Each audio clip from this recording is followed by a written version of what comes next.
Enrique Chávez, quien nos va a presentar una importante publicación. Adelante, Enrique. Así es, Fátima, gracias por el pase, es bastante interesante. TV Perú, por ejemplo, es un medio que sabemos llega a todo el país, ¿no? Una de las ventajas de la potente señal de TV Perú es que llega de repente a lugares con más nitidez y más facilidad de lo que llega el resto de medios. Y lo que sabemos es que la realidad precisamente de los medios de comunicación en cada uno de los sectores de nuestro país puede ser muy distinta a la discusión en Lima. Y un punto en el cual se ve esta diferencia de manera, por decirlo así, muy cruda, es la de los conflictos sociales, ¿no?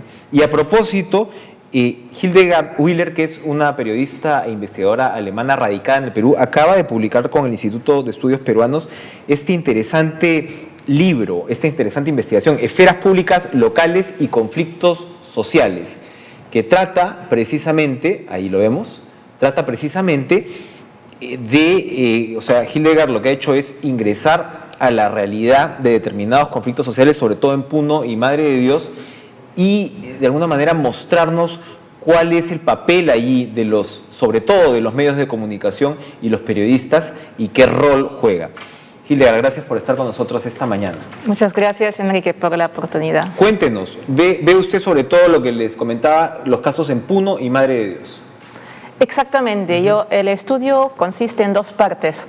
Por un lado, en entrevistas a profundidad a 10 periodistas de Puno y 4 de Madre de Dios sobre su actuación en conflictos sociales y la sistematización de esas entrevistas. Y por otro lado, un análisis de contenido de medios, en un caso específico, el conflicto de Inambari, comparando la cobertura regional con la cobertura nacional. Digamos, no sé si es el prejuicio, ¿no?, o la imagen que se suele tener de lo que son los medios locales, es que no se contribuye mucho de repente al entendimiento, ¿no?, cuando tiene que ver con este tipo de proyectos, de obras, cuando hay pues intereses económicos, ¿no?, que hay por un lado un permanente asusamiento y por otro lado otra vez el prejuicio, ¿no? Es que juegan a favor de un lado, que en realidad de repente la objetividad frente a determinados proyectos no siempre se da. Independientemente de lo que ocurra en el prejuicio y de lo que revela el libro, que de repente rompe con muchos de estos, al final lo que el libro también veo que analiza es cómo toda esta situación de conflictos sociales se está convirtiendo pues en una amenaza de inestabilidad para la democracia. ¿Qué cosa encontró con respecto a esos prejuicios? ¿Los desarma de alguna manera? Me dice pues que la investigación, como debe ser, es una investigación pues muy empírica, que se cuide de hacer valoraciones, pero ¿cuál es la percepción que le deja finalmente del rol que cumplen los comunicadores? ¿Es un rol constructivo o de repente la situación lo supera también? Es un rol mucho más matizado de lo que solemos verlo, percibirlo desde Lima. ¿De qué depende el rol que asuman los periodistas? En el caso de Puno, que he visto, depende del tipo de conflicto. Ahora, aquí a Lima mayormente llegan los conflictos que tienen un actor nacional o internacional en el conflicto. Pero hay X conflictos sociales también donde los actores son, por ejemplo, locales o locales regionales. Como hoy, cuando revisé el listado de la Defensoría de Pueblo, había un conflicto en Puno de un pueblo que marchaba a Puno para reclamar la construcción de una carretera, por ejemplo, ¿no?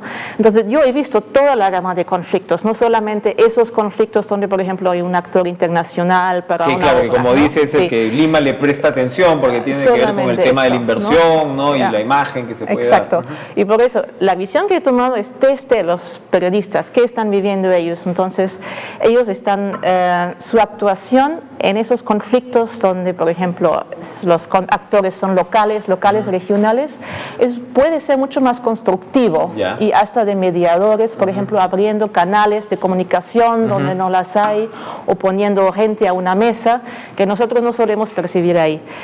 En los conflictos donde hay un actor nacional o internacional, ahí sí, casi siempre es como una situación de guerra donde los periodistas asumen la posición local o regional. Casi no pueden hacerlo de manera distinta. Ahí las esferas públicas, el debate está muy limitado por algunos factores que podemos ver. Ahora, claro, sobre todo se ve el caso Inambari. Puntualmente, ¿cuáles son los puntos importantes que vio ahí en el papel de los periodistas y de los medios?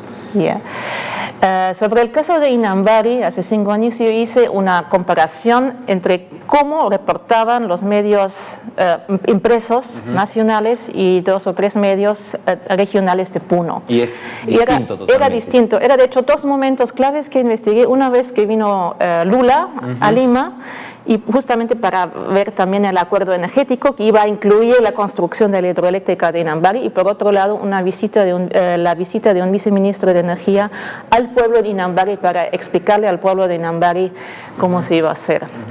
Y lo que se vio que es la cobertura, los temas que se enfocan son muy distintos. En Lima, por ejemplo, se enfocaba mucho a la geopolítica, qué significaba una inversión brasileña.